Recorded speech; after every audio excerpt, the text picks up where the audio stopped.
My YouTube channel learn with SF। आज है 26 नवंबर, यानी कि वो दिन जब हमारा कॉन्स्टिट्यूशन उसका ड्राफ्ट तैयार हुआ। 2015 से 26 नवंबर को कॉन्स्टिट्यूशनल डे के तौर पर सेलिब्रेट किया जाता है, यानी जिसे हम संविधान दिवस भी कह सकते हैं। तो चलिए मैं आपको शॉर्ट में बता दूं कि कॉन्स्टिट्यूशन एक्चुअल में होता क्या है। कॉन्स्टिट्यूशन जो है, कॉमन वर्ड्स में बोलूँ तो constitution is a rule book, मतलब ऐसी बुक है जिसके अंदर हमारे रूल्स एंड रेगुलेशंस लिखे हुए हैं कि किस तरह से एक कंट्री को गवर्न करना है। मतलब जितने भी गवर्नमेंटल बॉडीज़ हैं या फिर जुडिशियल सिस्टम है, यानी कि supreme court, high court, session court, subordinate court, ये सब जो कोर्ट्स हैं ये सब किसके तहत काम करते हैं, किसके हिसाब से काम करते हैं? ये लोग कॉन्स्टिट्यूशन के अकॉर्डिंग काम करते हैं। कॉन्स्टिट्यूशन में जो प्रोविजंस लिखे हुए हैं, जो आर्टिकल्स में लिखा हुआ है, उनके हिसाब से हमारी जो गवर्नमेंट है वो फंक्शन करती है कंट्री को चलाने के लिए। चलिए फिर हम एक क्विज कंपटीशन के थ्रू आपको इसका डिटेल में नॉलेज देते हैं। सो I have 2 of my subscribers with me. I am Zoha Sheikh and I am studying in 8th standard. I am Tanushka Rani and I am studying in 8th standard. तो हमारे in future generation के साथ मैं खेलने वाली हूँ आज KPC। अरे आप भी सोच रहे हैं ना KPC यानी KBC की बात नहीं कर रही हूँ मैं बात कर रही हूँ KPC यानी कि कौन पढ़ेगा कॉन्स्टिट्यूशन। आज है 26 नवंबर, यानी कि हम बात करने वाले हैं कॉन्स्टिट्यूशन से रिलेटेड क्वेश्चंस की, और उनके बारे में आप कितना जानते हैं उनका नॉलेज चेक करने वाली हूँ। उसके बाद साथ ही साथ मैं आपको देने वाली हूँ इन्फॉर्मेशन कॉन्स्टिट्यूशन से रिलेटेड कि कॉन्स्टिट्यूशन BR अम्बेडकर जिन्हें फाउंडर कहा जाता है, उन्हें क्यों इस तरह से फाउंडर कहा जाता है कॉन्स्टिट्यूशन बनाने, इसका भी मैं रीज़न देने वाली हूँ आपको। चलिए तो स्टार्ट करते हैं।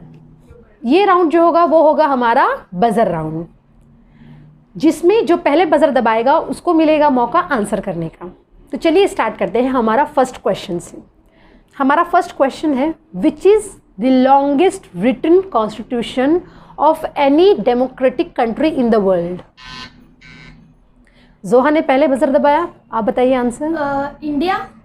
Very good, answer is India, यानी वर्ल्ड का सबसे बड़ा और सबसे लेंथीएस्ट कॉन्स्टिट्यूशन है वो है इंडिया का, क्योंकि इंडिया में एट प्रेजेंट 444 आर्टिकल्स हैं, 25 पार्ट्स और 12 शेड्यूल्स हैं, जो कि वर्ल्ड में सबसे ज़्यादा है। इसीलिए वर्ल्ड का जो सबसे लेंथीएस्ट कॉन्स्टिट्यूशन है वो हमारे इंडियन कॉन्स्टिट्यूशन को कहा जाता है। सो मूव करते हैं हम सेकंड क्वेश्चन की तरफ। क्वेश्चन है, who wrote the original constitution of India, यानी कि इंडिया का जो संविधान था वो किसने लिखा था? किसी ने इसे हैंड रिटन लिखा था, अपनी हैंड राइटिंग में लिखा था, वो कौन था? Yes Tanishka. BR Ambedkar. No, sorry, it's wrong. Constitution of India was originally written by प्रेम बिहारी नारायण रायज़ादा। ये पर्सन थे जिन्होंने अपनी हैंड राइटिंग में, इटैलिक हैंड राइटिंग में इस कॉन्स्टिट्यूशन को लिखा था, जो बहुत ही ब्यूटीफुल था। चलिए अब मूव करते हैं थर्ड क्वेश्चन की ओर। हमारा थर्ड क्वेश्चन है, When was the original handwritten constitution signed? Okay, Zoha, you can answer. 26 November 1949. Very good. This answer is the correct one. चलिए मूव करते हैं हम नेक्स्ट क्वेश्चन की ओर। आप लोगों ने ये कहीं देखा है ये पेज? Yes ma'am. आप लोगों ने भी देखा होगा ये पेज, कहीं कहाँ देखा है?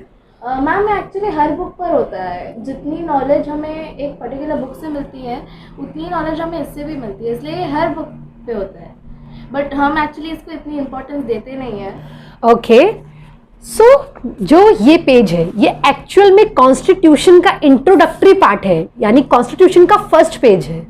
सो अब हमें ये पता होना चाहिए कि ये पेज जो है वो इसके पीछे इंस्पिरेशन क्या है।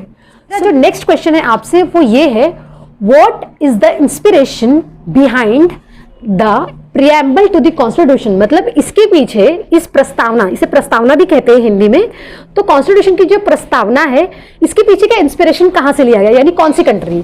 USA। Very good, answer is America, United States of America.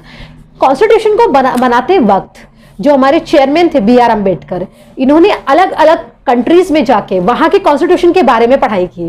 पढ़ाई करने के बाद वहाँ के जो इम्पोर्टेंट जो ऐसे पॉइंट्स थे जो हमारे लिए यूजफुल हो सकते थे, उनको वहाँ से लाकर हमारे कॉन्स्टिट्यूशन में उनको इंक्लूड कर दिया।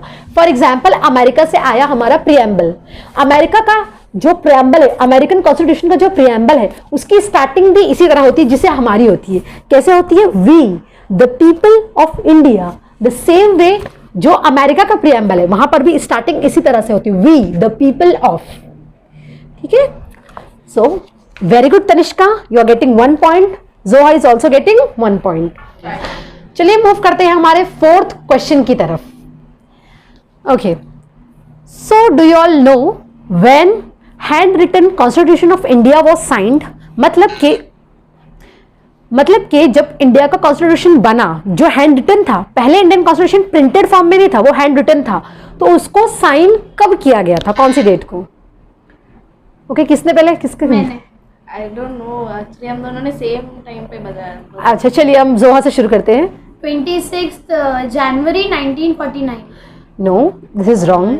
26 ऑफ नवंबर 1949। वेरी गुड, यानी कि जो आज का दिन है, पॉइंट जाता है हमारा तनिष्का को, क्योंकि 26 नवंबर ही वो डेट है जब हमारा जो कॉन्स्टिट्यूशन है उसका जो ड्राफ्ट है वो फाइनली तैयार हो गया था। यानी आज का दिन 26 नवंबर, इसीलिए तो आज के डे को हम कॉन्स्टिट्यूशनल डे कहते हैं, यानी संविधान दिवस कहते हैं। चलिए हम नेक्स्ट क्वेश्चन की तरफ बढ़ते हैं। How much time did it take to draft our Indian constitution?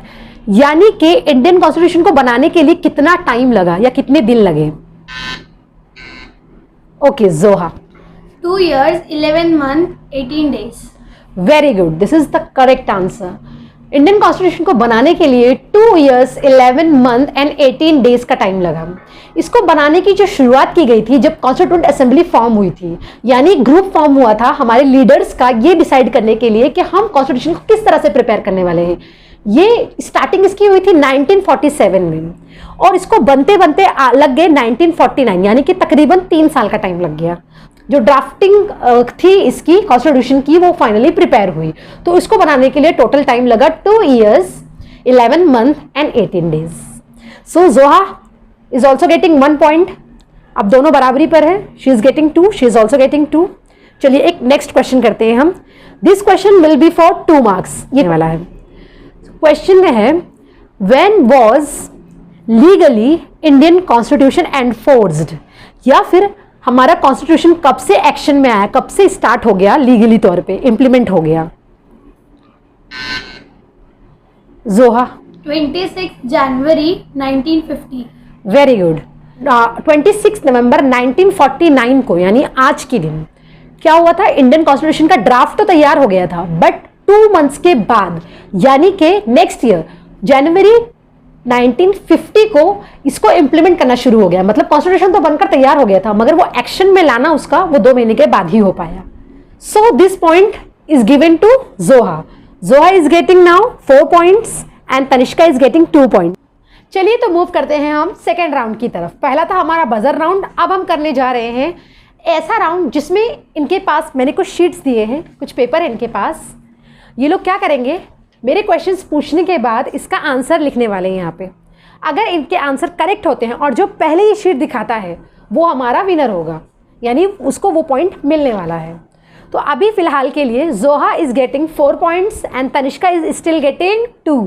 चलिए देखते हैं आगे इस राउंड को कौन जीतता है। How many times has Indian constitution been amended, यानी कि इंडियन कॉन्स्टिट्यूशन में कितनी बार चेंजेस किया गया है? चेंजेस भी होते हैं। यस, इंडियन कॉन्स्टिट्यूशन में हमारे चेंजेस हुए हैं क्योंकि इंडियन कॉन्स्टिट्यूशन एक फ्लेक्सिबल कॉन्स्टिट्यूशन है, यानी कि जो पार्ट पहले बनाया गया था, जैसे जब स्टार्टिंग में कॉन्स्टिट्यूशन बना था उस वक्त सिर्फ 8 शेड्यूल्स थे, बट अभी वो चेंज होकर कितने हो गए हैं, 448 आर्टिकल्स अभी चेंज होकर 448 हो गए हैं। यानी कि उसमें कुछ एडिशंस भी होता है और कुछ डिडक्शन भी होता है, यानी कुछ ऐड भी होता है और कुछ उसमें से निकाले भी जाते हैं पॉइंट्स। तो इन्हें ही हम अमेंडमेंट कहते हैं, या फिर नॉर्मल अगर कॉमन लैंग्वेज में बोले तो इसे हम चेंजेस कह सकते हैं। करेक्ट? तो क्या आप लोगों को इसका आंसर पता? आप लोग ट्राई करिए, देखिए शायद से आपने कभी स्कूल में पढ़ा हो, क्योंकि हमारे पोर्शन में है ये 8th स्टैंडर्ड की अगर टेक्स्ट बुक्स हम देखने नहीं जाए तो इसमें कॉन्स्टिट्यूशन के ऊपर है हमारे चैप्टर्स। तो आप लोग ट्राई करिए, देखते हैं कौन करेक्ट करता है। What's the answer? What's the answer? What you have written? Okay, so Tanishka has written 102 and Zoha has written 95. Both the answers are not correct because till जनवरी 2020 तक का कॉन्स्टिट्यूशन हुआ था 104 104 चेंजेस हो चुके हैं इंडियन कॉन्स्टिट्यूशन में जनवरी 2020 तक का। मतलब इतनी बार कॉन्स्टिट्यूशंस को देखकर सिचुएशन के हिसाब से या किस तरह सा माहौल है उसके अकॉर्डिंग कुछ चेंजेस किए गए हैं कॉन्स्टिट्यूशन में। और वो कितने चेंजेस है, कितने अमेंडमेंट्स हैं? 104। तो चेंजेस को ही हम कॉन्स्टिट्यूशनल लैंग्वेज में अमेंडमेंट्स कहते हैं, जो 104 हैं 2020 तक। सो मूव ऑन करते हैं नेक्स्ट क्वेश्चन की ओर। ये पॉइंट तो दोनों को नहीं मिल रहा है, दोनों को 0-0 मिल रहा है इस पॉइंट में। चलिए नेक्स्ट क्वेश्चन की तरफ मुड़ते हैं, देखते हैं कितना आंसर ये कर पाते हैं। मैंने आपको ये प्रीएम्बल पहले ही दिखा दिया था। इसमें कुछ ऐसे वर्ड्स है जो हाईलाइटेड है। देखिए जैसे लिबर्टी, इक्वालिटी, फ्रेटर्निटी, ये जो वर्ड्स है ये हाईलाइटेड क्यों है? क्योंकि जो ये वर्ड्स है वो इंडियन कॉन्स्टिट्यूशन में किसी दूसरी कंट्री से लिए गए थे। तो मेरा जो नेक्स्ट क्वेश्चन है आप लोगों से वो ये है कि जो ये वर्ड्स हैं, जो ये आइडियाज़ हैं, लिबर्टी, इक्वालिटी एंड फ्रेटर्निटी, वो कौन सी कंट्री से लिए गए हैं, कौन सी कंट्री के कॉन्स्टिट्यूशन से लिए गए हैं? आप आंसर अपना लिख सकते हैं। अभी जो पहले शो कर रहा है वो विन करने वाला है ये राउंड। मेरा मार्कर नहीं चल रहा है, मेरा खुद का नहीं चल रहा है। Can you all show the answer? Okay, she has written France. She has also written France. Very good. Both the answers are correct. But this time Tanishka is getting 1 point because she has shown it first. इसने पहले दिखाया इसलिए तनिष्का को क्या मिल रहा है? 1 point मिल रहे हैं। So France ऐसी कंट्री थी जहाँ पे ये आइडियाज़ जो है वो उनकी शुरुआत हुई थी, लिबर्टी, इक्वालिटी एंड फ्रेटर्निटी। अब ये लिबर्टी, इक्वालिटी, फ्रेटर्निटी यानी क्या? लिबर्टी का मतलब आज़ादी होना हमें। सेकंड आता है इक्वालिटी, यानी हम सबको बराबरी का हक मिलना चाहिए। लॉ की नज़र में हम सब बराबर हैं और कॉन्स्टिट्यूशन भी हमें यही बात सिखाता है कि everybody is equal in the eyes of law, मतलब कानून की नज़र में हर कोई बराबर है। नेक्स्ट है फ्रेटर्निटी। फ्रेटर्निटी वर्ड का मतलब होता है ब्रदरहुड, यानी आपस में भाईचारगी, जिसे हिंदी में कहते हैं हम, आपस में मिलजुल कर रहना, दूसरे रिलीजन की रिस्पेक्ट करना और सब एक साथ मिलजुल कर अपने आप को इंडियन एज अ वन ऐसा समझना, वननेस दिखाना, मतलब एकता दिखाना। वेरी गुड, आप लोग बहुत अच्छा खेल रहे हैं। जोहा still getting 4, Tanishka is getting 3। चलिए नेक्स्ट क्वेश्चन।